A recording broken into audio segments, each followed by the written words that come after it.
دې کې جی دا تاسو خبره وکړه د هندوستان چې را آرټیکل لیکلی و موږ داسې ډېر هندوستاني صحافیان او آترز هغه ولیده جی چې هغوی هم بیا دا لیکي چې یاره دا بین الاقوامي بارډر نه دی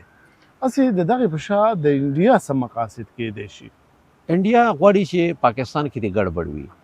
او د پاکستان او د افغانستان تعلقات یې چېرته ښه نه شي. د هندوانو یو فلسفه ده، د هغې یو رایټر تیر شوی دی کټولیا دا وایي د انیمی اف مای انیمی از مای فرینډ، زما د دشمن زما دوست دی. او هغه دا وایي چې زما د ګاونډي چې څوک ګاونډي دی د سره دوستي وکړه. نو د هغې سټریټیجیک مقاصد دي چې د پاکستان او افغانستان تعلقات خراب وي، نو دا د هغې په ګټه دي، د هغې په فایده کې دي، د هغې به د افغانستان سره ښه تعلقات دي. په کار دا و چې زمونږ د پاکستان او د افغانستان تعلقات ډېر زیات ښه وي، ولې چې دواړه مسلمانان ملکونه دي، دلته پښتانه هم د 2 کروڑو نه زیات دي، هلته پښتانه دي، نو تګ راتګ په کار دی چې ښه وي، تعلقات ښه وي، خو د بدقسمتۍ نه داسې نه دي. نو د انډیا مقصد دا دی چې د پاکستان او د افغانستان منځ کې دي جنجال وي، تعلقات یې خراب نه وي. د دغې مقاصد دپاره د هغې رایټران وخت په وخت باندې مختلف شوشې پرېږدي. مثلا د هغې یو رایټر دی دیپک باسو، دا په ناګاساکي یونیورسټۍ کې پړهایي کوي، اکنامکس پړاوی، او هغه یو مضمون ولیکلو څه وخت مخکې چې یاره د زمونږ خیبر پښتونخوا چې ده دا برټش انډیا ته په لیز ورکړی شوی د 100 سال. خو چې ما کله په دې ریسرچ وکړو د انګریزانو او د افغانستان ترمنځ چې څومره معاهدې شوي، ډیورنډ معاهدې یوازې نه، څومره معاهدې چې شوي دي، په هغه ټولو معاهدې کې د لفظ لیز نشته. نو د دروغو وزر نه وي، هغه بیا دروغ ثابتېږي، خو خواري کول غواړي، کوشش کول غواړي، او که کوشش ونه کړی شي نو بیا هغه دروغ په معاشره کې دومره ځای ونیسي او ډېر اثر وکړي. دا د پروپاګنډا اصول دي، وایي دروغ بار ووایه چې خلک دا رښتیا وګڼي. نو دا د هغې مقصد دپاره، د دې مقصد دپاره هغې بار دا کوي. سر د 1893 میں چې دا کومه معاهده یادېږي چې دغه وخت کې دا معاهده وشوله،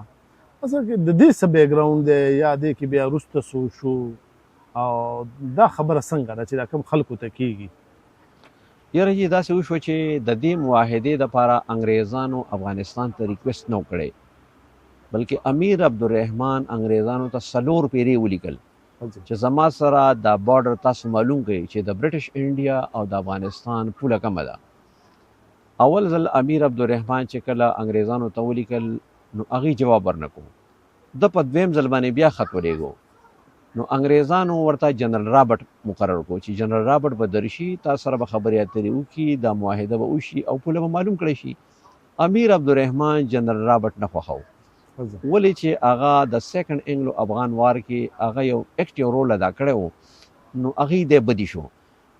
نو امیر عبدالرحمن خپل کتاب کې دا لیکلي دي چې ما ته دا سوچ وکړو، دا خیال مې وکړو چې جنرال رابرټ خواستم یو 2 میاشتې پس ریټایر کېږي. نو دا انګریزانو ته وایسرای ته یو 3م خط ولېږو چې دا کار ډېر ضروري دی، خو په موقع به یې کوو. موقع دغه چې جنرال رابرټ ریټایر شي. نو یو څو میاشتې پس جنرال رابرټ ریټایر شو، نو د 4م خط ولیکلو وایسرای هند ته، او هغې کې ورته دا ولیکئ چې تاسو ما ته مارټیمر ډیورنډ راولېږئ، ولې چې دی زه پېژنم، د ده سره زما اشنایي ده، د ده سره خبرې کول ما ته اسان دي. او د دې نه علاوه مارټیمر ډیورنډ چې ته دري ډېره ښه ورته، فارسي ورته ډېره ښه ورته. نو د دغې امیر عبدالرحمن د دې 4 ځله درخواست نه پس دا وفد پیښور ته رالو، او د پیښور په لاره باندې تورخم ته لاړو، او د تورخم نه جلال آباد ته راړو، په جلال آباد کې شپه وکړه، او نیکسټ ډے دوی کابل ته لاړه، او په کابل کې د دې 55 ورځې خبرې اترې وشوې، او د هغه خبرو اترو نه پس 2 معاهدې وشوې. یو معاهده د روس سره د بارډر په حواله وه، او دا 2م معاهده د هندوستان او د پاکستان د افغانستان د بارډر په حواله وه. نو او بیا امیر عبدالرحمن د دې معاهدې نه دومره خوشحاله و چې هغه بل ورځ باندې یو دربار یا یو فنکشن ارینج کو. نو یو د فنکشن په شروع کې د تقریر وکړو، او بل په اخره کې وکړو، او خپل قوم ته وی چې تاسو خوشاله اوسئ چې زمو د انګریزانو سره زمونږ پوله معلومه کړه شوه او مارټیمر ډیورن هم په دغه موقع باندې تقریر وکړو خو هغه په انګریزي کې نه هغه په فارسي کې تقریر وکړو په دري کې وکړو او د مخې ته څه کاغذ هم نه نیولی ایکس ټیمپو داسې زباني تقریر وکړو او امیر عبدالرحمن د دې معاهدې نه دونه خوشحاله و چې کله واپس دا خلک راځي هندوستان ته نو امیر عبدالرحمن دې ټولو لکه د مارټیمر ډیورن د ټیم چې کوم ممبرانو دې ټولو ته تحفې ورکړي په دې کې یو کس ته د هغه نوم دی ډونلډ جے ایس ډونلډ هغه ته انعام ورکو مارټیمر ډیورن ته ګولډن سٹار ورکو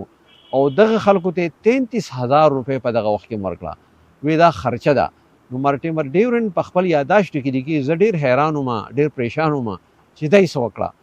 نو لکه تاسو لکه زه څه تحفه درکوم خو مطلب زه خوشاله یم کنه خوشاله ما که خوشاله نه نو زه به تاسو نه تحفې درکم نه به تاسو له ایوارډونه درکم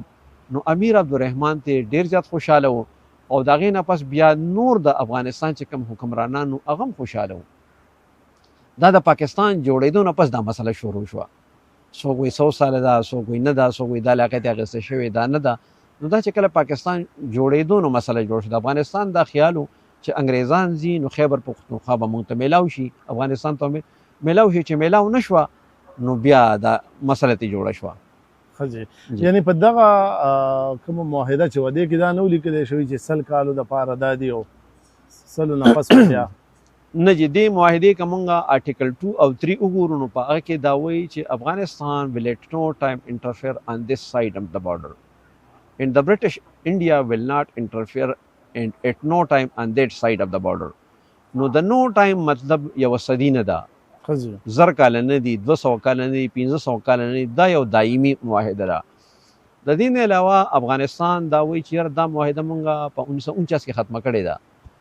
نو په دې معاهده کې تاسو وګورئ دې کې مونږ انګریزي کې یا په انټرنیشنل لا کې ورته سنسټ کلاز وایو بعضې خلک یې ترجمه غلطه کوي نور پرېوته نه د دې مطلب ډیوریشن دی ټایم دی لکه دې معاهده کې څه ټایم نشي چې دا به کله ختمیږي کله به رینیو کول غواړي نو لکه د 100 سال ذکر چرته نشته کم از کم ما ته په ډاکومنټس اوسه پورې نه دی میلاو شوی او که چاته میلاو شي او زموږ سره شیر کړي یا تاسو سره نو دا خو ډېره خوشحالۍ خبرې خو دا به د اخبار آرټیکل نه دا د کتاب نه دا د ډاکومنټي اوریجنل ډاکومنټي